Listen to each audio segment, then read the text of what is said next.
Joining us now to dive into the legal challenge further is former U.S. Attorney John Fishwick. John, thank you for being here tonight. First of all, what do the ramifications for being held in contempt of Congress actually look like for the Clintons? Is it financial? What could the ramifications be? Didi, the ramifications are serious. If you're found in contempt of Congress for defying a subpoena to testify at a deposition, you can be sentenced by a judge to up to 12 months in jail and or a $100,000 fine for defying that subpoena. So they're very serious. And the fact that both Republicans and Democrats voted today to find them in contempt out of the House Oversight Committee, I would fully expect that the Clintons are very seriously considering reversing course and testifying in those depositions because the consequences are significant. And you're also right. The split among some Democrats with the contempt votes was notable today.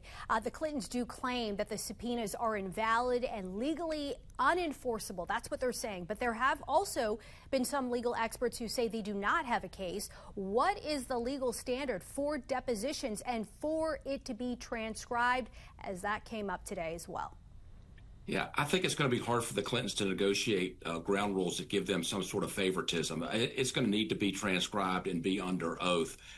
So if they do go to trial, though, these cases are fairly open and shut. Did you receive a subpoena? Did you show up to testify? And if you didn't, that's going to be perceived as contempt. So the other defenses about it being overbroad, etc., I don't think they'll fly. These are very much open and shut cases. Did you receive a subpoena and did you show up and testify?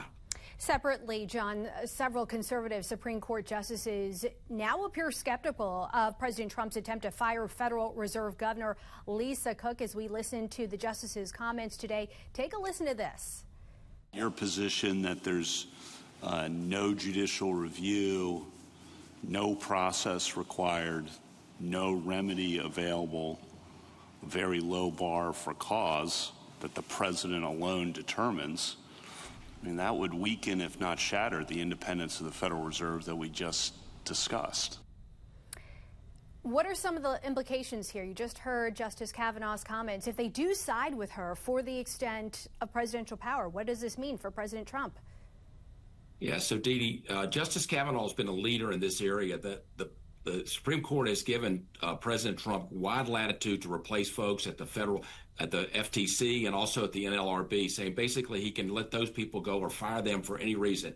But as relates to the Federal Reserve, Justice Kavanaugh and other conservative justices say that's a little different. That goes back to the original first bank in this country.